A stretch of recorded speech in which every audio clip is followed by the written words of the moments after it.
আজকের অনুষ্ঠানের সম্মানিত সভাপতি, সম্মানিত পরিচালক এবং আমার সামনে উপস্থিত একমতে দিনের কাজে নিয়োজিত প্রাণপ্রিয় ভাইয়েরা, আসসালামু আলাইকুম। আপনারা জানেন আজকে আমার আলোচনার বিষয় একমতে দিন এবং জামাতবদ্ধ জীবনের গুরুত্ব।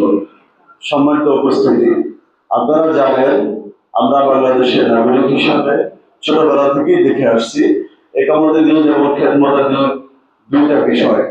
ছোটবেলা থেকে আমাদের মাঝে ঢুকিয়ে দেওয়া হয়েছে খেদমতে দিনের কথা।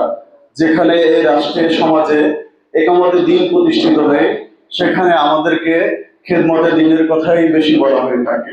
আপনারা জানেন যে সমাজে সুশৃঙ্খল একটি ব্যবস্থা নেই, মানবাধিকার নেই, যেখানে একটা সুন্দর দিন কাটানোর নিশ্চয়তা নেই, সেখানে আল্লাহ রাব্বুল আলামিনের চিরন্তন সত্য বিধানকে পিছনে ফেলে রেখে তারা আমাদেরকে ধর্ম চর্চার ব্যাপারে উৎসাহিত করে যে নামাজ পড়ে বেশি জানার দরকার নেই। এটা আমি আমার পরিবারের কাছ থেকে শুনেছি, সমাজের মানুষের কাছ থেকে শুনেছি, কিন্তু কোনো মুরব্বী আমাকে বলে নাই যে আমাদের দিনের কাজ ফরজ, এটা আল্লাহ তাআলার বিধান, এটা আগে প্রতিষ্ঠিত করতে হবে।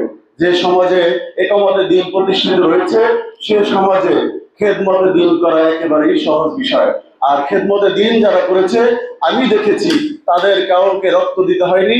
যারা আমরা একামতে দিন প্রতিষ্ঠার কাজে নিয়োজিত রয়েছি তাদেরকে যুগে যুগে রক্ত দিতে হয়েছে।